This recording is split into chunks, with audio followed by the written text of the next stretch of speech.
Bonjour Monsieur Vardon, je vous Bonjour. remercie de nous recevoir. Cet entretien fait suite à votre rencontre ce matin à la préfecture des Alpes-Maritimes. Vous allez nous en parler et au cours de cet entretien, vous avez remis tout un dossier qui représente plusieurs années, semble-t-il, de collecte d'informations. C'est un dossier très complet. Quel accueil avez-vous reçu de la part des autorités préfectorales ? En effet, ce matin, j'étais reçu par le numéro 2 de la préfecture, le secrétaire général, qui me recevait en représentant le préfet, qui était malheureusement absent, à la suite de notre action pour dénoncer les propos scandaleux qui ont été tenus par un imam de Nice, l'imam du quartier des Moulins, l'imam Abdelkader Sadouni, qui avait déclaré dans un journal italien comprendre les djihadistes. Quand on voit Christian Estrosi et Philippe Pradal qui reçoivent les imams qui sont liés à l'UOIF, et Philippe Pradal, qui est donc le nouveau presque maire de Nice, qui a pris la presque suite de Christian Estrosi, qui explique que l'UOIF représente un islam de France, inscrit dans la République, dans le respect de la nation, je le cite, dans le refus des ingérences étrangères.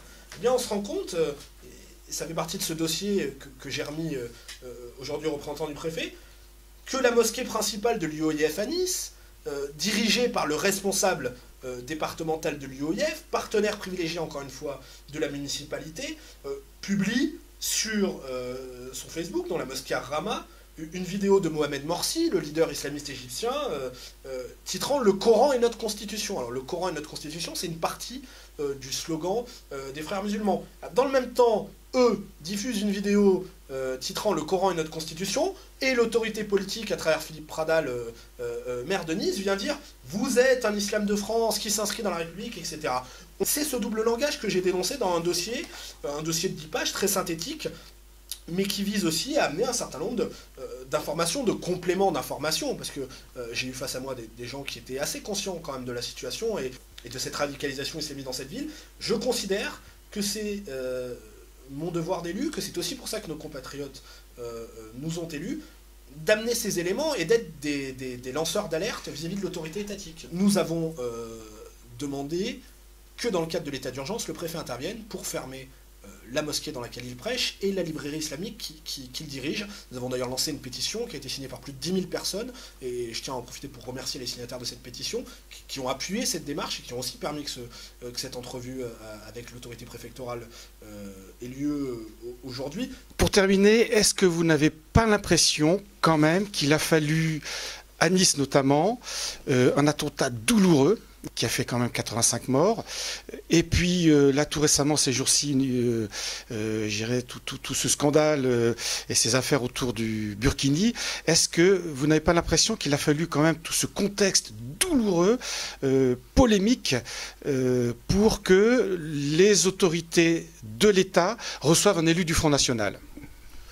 C'est ça, je ne sais pas, honnêtement, j'ai eu le sentiment d'avoir une écoute attentive de la part du secrétaire général de la préfecture qui m'a déclaré lui-même qu'il avait trouvé un grand intérêt dans ce dossier et dans notre échange.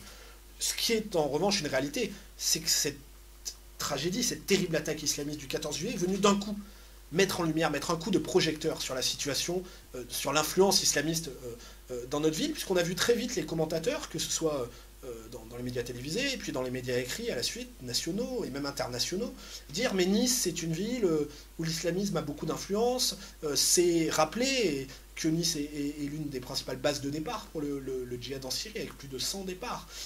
Et d'un coup il y a eu un regain d'intérêt, il y a eu des dossiers, il y a eu des articles sur le sujet, et c'est vrai que j'ai envie de dire, il a fallu en arriver là, parce que vous l'avez dit tout à l'heure, quand comme moi, ça fait des années, une décennie, qu'on dénonce cette influence islamiste à Nice, ces compromissions, j'ai consacré même un ouvrage, j'ai fait condamner la ville de Nice devant le tribunal administratif pour atteinte au principe de laïcité dans le cadre d'une mosquée UOIF installée dans des locaux municipaux.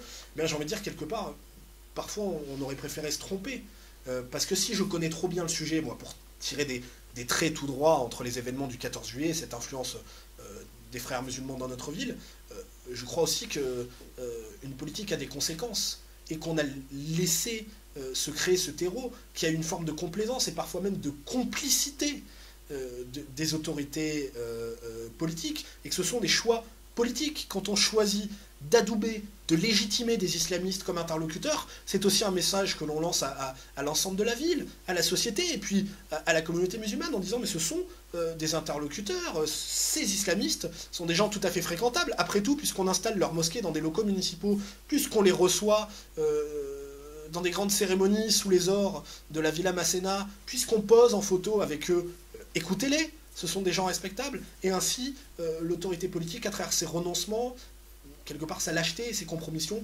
participe aussi de cette radicalisation islamiste, et c'est ça, au premier lieu, qui m'appartient en tant qu'élu de dénoncer. Une toute dernière question. What next? Qu'est-ce qui va advenir maintenant à la suite de ce premier entretien? C'est la première fois que vous êtes reçu quand même en préfecture. Qu'en attendez-vous maintenant? Et on est terminant là-dessus. Bon, écoutez, je considère qu'effectivement, c'est loin d'être un aboutissement, cette rencontre à la préfecture. Ça a été au contraire un premier pas. Il y a eu un échange. Maintenant, je suis dans l'attente. Le secrétaire général de la préfecture m'a dit que le dossier allait être étudié, que la question de cet imam islamiste Sadouni était loin d'être close, et maintenant je suis dans l'attente de voir les suites qui vont être données à tout ça. Une chose est sûre, moi je ne lâcherai pas. Je ne lâcherai pas parce qu'encore une fois, il n'en va pas seulement que de la défense de notre identité, mais il en va aujourd'hui de la défense de notre sécurité. Et je considère que laisser un imam continuer à dire de telles choses et avoir une influence sur un grand nombre de personnes à travers sa mosquée, à travers sa librairie islamique, revient à mettre en danger, à terme en tout cas, nos compatriotes, et ça, encore plus, un peu plus d'un mois après l'attaque que nous avons subie, ça, moi je ne peux pas l'accepter. Je vous remercie, M. Vardon. Merci à vous.